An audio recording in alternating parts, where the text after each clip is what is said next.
National youth Congress వాళ్ళు AI summit అంటే ప్రపంచ నలుమూలల నుంచి వచ్చిన పెద్దలందరి ముందు అది మోడీ గారు పరువు తీస్తున్నాం అనుకున్నారు, కానీ దేశం పరువు తీస్తున్నారు. సో ప్రపంచ వేదిక మీదైనా మనం అందరం కలిసికట్టుగా ఉండాలన్నట్టుగా జగన్మోహన్ రెడ్డి గారు మాట్లాడితే, దానికి యూత్ కాంగ్రెస్ ఏం మాట్లాడిందంటే, మా leader the great YS Rajasekhara Reddy గారు ఏ విషయంలో కూడా కాంప్రమైజ్ కాకుండా, ఎటువంటి విభేదాలు లేకుండా ఫైట్ చేసేవాళ్ళు.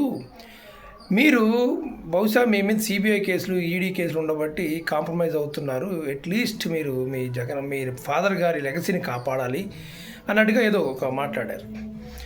నేను ఇక్కడ యూత్ కాంగ్రెస్ కాదు, అసలు కాంగ్రెస్కి రాజశేఖర రెడ్డి గారి గురించి మాట్లాడే అర్హత ఉందా అసలు? ఈరోజు 7 కొండలు 2 కొండలు చేయాలని చూశాడు 2005లో అని చెప్పి టీడీపీ వాళ్ళు దుష్ప్రచారం చేస్తుంటే, దాని మీద ఒక కాంగ్రెస్ లీడర్ను మాట్లాడా? ఆ రోజు దేవాదాయ శాఖ మంత్రికి ఎవరున్నారు? ఈరోజు షర్మిల పీసీసీ అధ్యక్షురాలుగా మర్చిపోయి తీసేసినట్టున్నారా? ఉందా? ఇప్పుడు నాకు తెలియదు కరెక్ట్గా. ఆవిడన్నా మాట్లాడిందా? ఆ రోజు దేవాదాయ శాఖ మంత్రికి ఎవరున్నారంటే ఇప్పుడున్న టీడీపీ లీడరే జేసీ దివాకర్ రెడ్డి గారు. సరే, అది పక్కన పెడదాం. యూత్ కాంగ్రెస్ కాదు కదా, కాంగ్రెస్ సభ్యులు ఎవరన్నా రాజశేఖర రెడ్డి గారు ఆ రోజు ఆ విధంగా చూడలేదు అని మాట్లాడారా? మాట్లాడలేదు. పోనీ ఆ రోజు రాజశేఖర రెడ్డి గారు ఫైట్ చేసింది బీజేపీ మీద, ఇంకో పార్టీ మీద కాదు, టీడీపీ పార్టీ మీద ఫైట్ చేశారు రాజశేఖర రెడ్డి గారు. ఆ టీడీపీ పార్టీతో పొత్తు పెట్టుకొని ఆయన ఆత్మకు ఒక విధంగా శోభ పెట్టింది కాంగ్రెస్ పార్టీ. ఏ టీడీపీ పార్టీ మీద అయితే ఆయన జీవితాంతం ఫైట్ చేశాడో, అదే టీడీపీ పార్టీతో పొత్తు పెట్టుకున్నప్పుడు ఆయన లెగసీ గుర్తురాలేదా ఈ కాంగ్రెస్ వాళ్ళకి? అవకాశవాద పొత్తులు, అవకాశవాద రాజకీయాలు చేసే కాంగ్రెస్ పార్టీకి జగన్మోహన్ రెడ్డి గారి గురించి, రాజశేఖర రెడ్డి గారిని గుర్తు చేస్తూ ఎత్తిపొడిచే ఏమంటారు దాన్ని, నైతిక హక్కు ఉందా అసలు? ఇదే పోని మీ మీద సిబిఐ కేసులు, ఈడీ కేసులు ఉన్నాయి కాబట్టి మీరు లొంగిపోక తప్పదేమో అన్నట్టుగా మాట్లాడారే.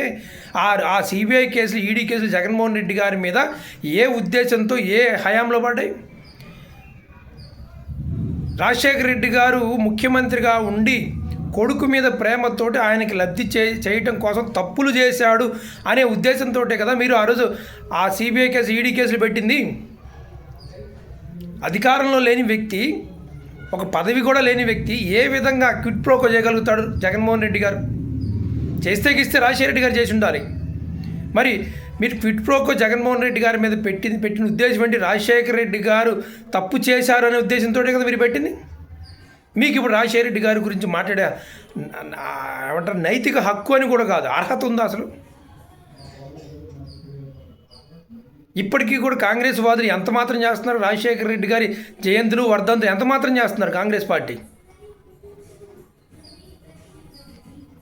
రాజశేఖర రెడ్డి గారి హయాంలో జరిగిన భూ కేటాయింపుల మీద కాదా విచారణ చేసి జగన్మోహన్ రెడ్డి గారి మీద కేసు పెట్టింది? ఇంకా సిగ్గు, శరం, మానవ అభిమానం ఏమీ లేకుండా ఇది జనం పిచ్చోళ్ళు అనుకున్నట్టుగా పిచ్చిగా పెడితే జనం నమ్మేస్తారనుకుంటారా?